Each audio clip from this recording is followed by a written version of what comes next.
আমের সিজনে এই রেসিপিটি একবার না বানালেই নয়। বিনা তেলে আর বিনা ঝামেলায় খুব সহজে বানান কাঁচা আমের সুস্বাদু কাশ্মীরি আচার রেসিপি। নমস্কার, আমি সুচিত্রা আর ইউএসএম কিচেনে আপনাদের সকলকে স্বাগত। তাহলে চলুন আর বেশি দেরি না করে রেসিপিটি দেখে নেওয়া যাক। এই রেসিপিটি করার জন্য আমি এখানে ছোট ছোট 3টে কাঁচা আম নিয়ে নিয়েছি। এবার এই আমগুলো ভালো করে খোসা ছাড়িয়ে কেটে নেব। আমি আমের খোসা ছাড়িয়ে নিয়েছি। এবার এগুলোকে মাঝ বরাবর কেটে টুকরো করে নেব। ভেতরের বীজটা ফেলে দিয়ে নিচ্ছি। তারপর প্রত্যেকটা আম টুকরো করে নিচ্ছি। একটা ফালি এইভাবে 3 টুকরো করে মোট 6 টুকরো করে নিচ্ছি। আর আমের সাইজটা যদি এর থেকে একটু বড় হয় তাহলে 4 ফালি মোট 8 ফালি করে নিতে হবে। আর আমটা কেটে সরাসরি এরকম একটা পাত্রে জল নিয়ে নিয়েছি, এই জলের মধ্যে দিয়ে দিচ্ছি। তারপর সবগুলো আম কেটে আমি জলে দিয়ে দিয়েছি। এবার জল থেকে ভালো করে ধুয়ে তুলে নিচ্ছি। জল থেকে তুলে তারপর এরকম একটা ঝুড়িতে জল ঝরাতে দেব। আর ঝুড়িটা এভাবে ফ্যানের নিচে 5 থেকে 10 মিনিট মতো রেখে দিলে আমের ওপরের এক্সট্রা জলটাও শুকিয়ে যাবে।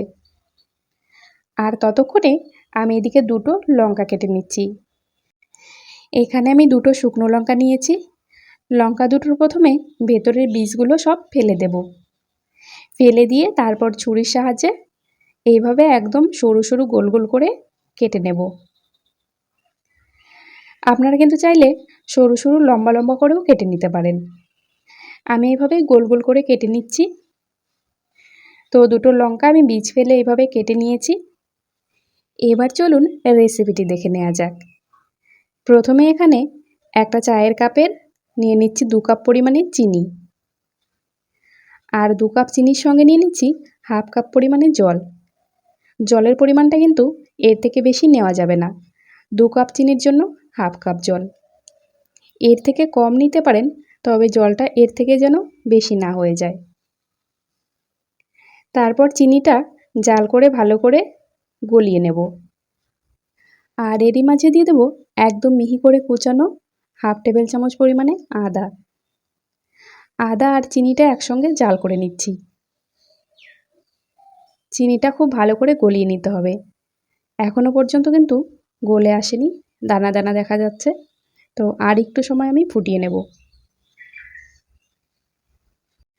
2 থেকে 3 মিনিট মতো জাল করে নেওয়ার পর এই পর্যায়ে দেখুন চিনিটা একদম গলে গেছে।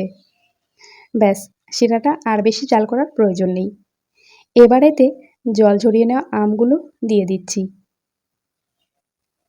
আমটা দিয়ে খুন্তির সাহায্যে একটু ভালো করে নাড়াচাড়া করে ঝোলের মধ্যে ডুবিয়ে তারপর আবার 3 থেকে 4 মিনিট মতো জাল করে নেব। মাঝে মধ্যে খুন্তির সাহায্যে এইভাবে একটু নাড়াচাড়া করে রাখবো।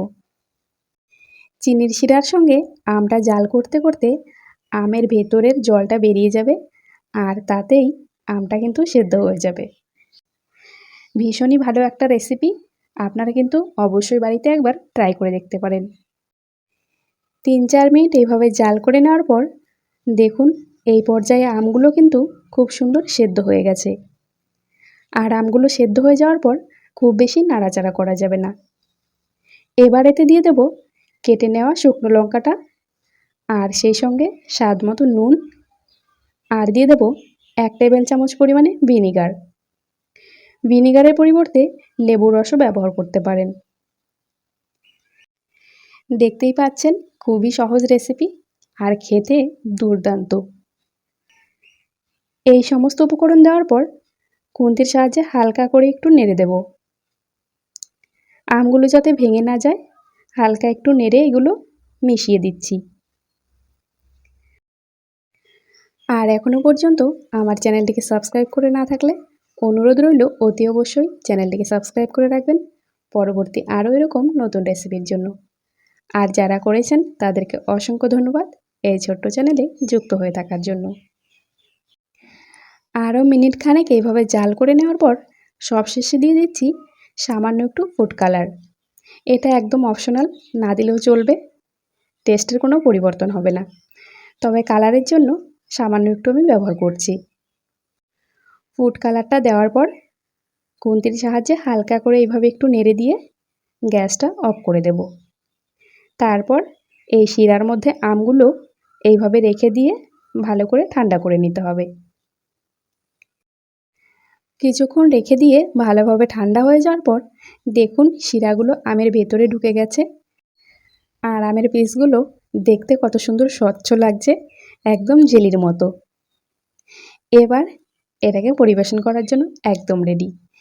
তাহলে রেসিপিটি ভালো লেগে থাকলে ভিডিওতে অবশ্যই একটু লাইক করে দেবেন আর রেসিপিটি কেমন লাগলো কমেন্টে জানাতে ভুলবেন না। ভিডিওটি শেষ পর্যন্ত দেখার জন্য অসংখ্য ধন্যবাদ।